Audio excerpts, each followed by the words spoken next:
शांति बाबा। आज 24 नवंबर 2023 की मुरली है।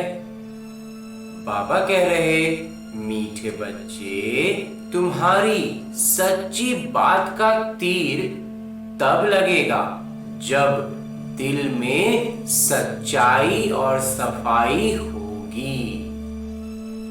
तुम्हें सत्य पिता का संग मिला है, इसलिए सच्चे बनो। किसी को भी हम कोई बात कहें तो उसको वो बात अंदर तक पहुंच जाए, उसके भीतर तक चला जाए। ये तब होगा जब हमारे भीतर पूरा सच्चाई होगा, सफाई होगा। आगे मेरे बाबा प्रश्न पूछ रहे हैं कि तुम सब छात्र हो तो तुम्हें किस बात का ख्याल रखना जरूरी है।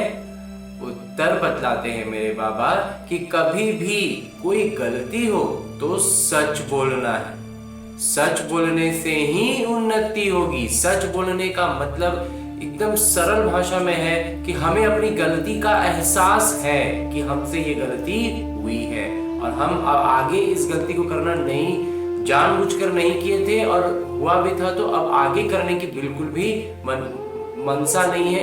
ऐसा नहीं कि हम और फिर करना चाहते हैं। ये स्थिति हमारे मन की होगी तभी हम सच बोल पाएंगे। तुम्हें अपनी सेवा दूसरों से नहीं लेनी है। अगर यहाँ सेवा लेंगे तो वहां करनी पड़ेगी। तुम छात्र अच्छी तरह से पढ़कर दूसरों को पढ़ाओ तो बाबा भी खुश होंगे। बाबा प्यार के सागर है, उनका प्यार ही ये है जो तुम बच्चों को पढ़ाकर ऊंच मर्तबा दिलाते हैं। उनका ये प्यार ही तो है कि हमें वो स्वर्ग का मालिक बनाने के लिए आए हैं।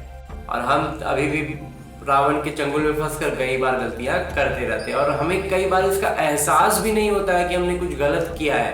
तो इसीलिए बाबा कहते हैं कि सच बोलना, सच बोलेंगे तो हमें एहसास होगा कि नहीं ये तो गलत है। जब बाबा को बताने लगेंगे ना तब ये एहसास होगा कि नहीं हमने कुछ गलत कर दिया है। गीत है, किसने ये सब खेल रचाया। ओम शांति। धारणा है यानी इस आज की मुरली से लिए गए वो प्रमुख बिंदु जिन्हें हमें अपने ब्राह्मण जीवन में धारण कर अपने जीवन का उत्थान करना है। उसमें सबसे पहले है कि प्यार के सागर बाबा के प्यार का रिटर्न करना है। जो बाबा हमें प्यार दे रहे हैं तो हमें भी बदले में प्यार लुटाना है। अच्छी तरह पढ़कर फिर पढ़ाना है। श्रीमत पर चलना है, बहुत शालीनता से चलना है। सच्चाई और सफाई से पहले स्वयं में धारणा कर फिर दूसरों को धारणा करानी है। एक बाबा के संग में रहना है, निरंतर बुद्धि में सिर्फ एक बाबा। और आगे मेरे बाबा वरदान दे रहे हैं। वरदान देते हुए मेरे बाबा कहते हैं, निमित्त आत्माओं के निर्देश के महत्व को जान, पापों से मुक्त होने वाले सेंसिबल भव, सजग भव। जो समझदार बच्चे हैं वो कभी ये नहीं सोचते कि ये निमित्त आत्माएं जो निर्देश दे रही हैं शायद कोई के कहने से दे रही हैं, कह रही हैं। निमित्त बनी हुई आत्माओं के प्रति कभी ये व्यर्थ संकल्प नहीं उठना चाहिए। मानो कोई ऐसा फैसला भी दे देते हैं जो आपको ठीक नहीं लगता है, लेकिन आप उसमें जिम्मेवार नहीं हो, आपका पाप नहीं बनेगा, क्योंकि जिन्होंने इन्हें निमित्त बनाया है वो पिता पाप को भी बदल लेंगे।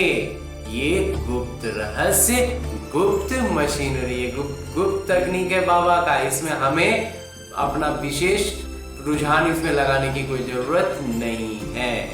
बाबा ने निमित्त बनाया है ना, बाबा कहलवा रहे हैं, तो फिर लौकिक में क्या हो रहा है उसमें हमको सोचने का, विचार करने का कोई जरूरत नहीं है। बाबा ने किया है, हम जिम्मेवार नहीं है। बाबा अगर पाप भी है तो वो बाबा उसको बदल लेंगे। ये कैसे होगा, ये तकनीक क्या है, ये रहस्य क्या है, बाबा कहते हैं ये गुप्त है, इसको परेशान होने की जरूरत नहीं है। और अंत में स्लोगन है, मुरली का उपदेश है कि ऑनेस्ट वो है ईमानदार, सच्चे ईमानदार वो है जो प्रभु पसंद और विश्व पसंद है, आराम पसंद नहीं। जिनको विश्व का जो प्यारे हो, प्रभु के प्यारे हो, लेकिन उनको आराम प्यारा नहीं हो। हाँ जी बाबा। और आज की मुरली के बाद मेरे बाबा अव्यक्त इशारे दे रहे हैं कि बाबा की आज्ञा मिली हुई है। बच्चे, न व्यर्थ सोचो, न देखो, न व्यर्थ सुनो, न व्यर्थ बोलो, न व्यर्थ कर्म में समय गवाओ। आप बुराई से तो पार हो गए, अब ऐसे आज्ञाकारी चरित्र का चित्र बनाओ तो परमात्मा दुआओं के अधिकारी बन जाएंगे। बड़ी बड़ी मोटी मोटी बातों से तो हम अपने आप को पाप से, गलत कामों से अलग कर लेते हैं, लेकिन छोटी छोटी सूक्ष्म सूक्ष्म बहुत सारी चीजें अभी भी हमारे जीवन में भरी हुई हैं। बाबा कहते हैं उन सब को जब रोकेंगे तब हम एक आज्ञाकारी चरित्र का चित्र बनाएंगे और उसमें परमात्मा की दुआओं से भरपूर होंगे। हाँ जी बाबा।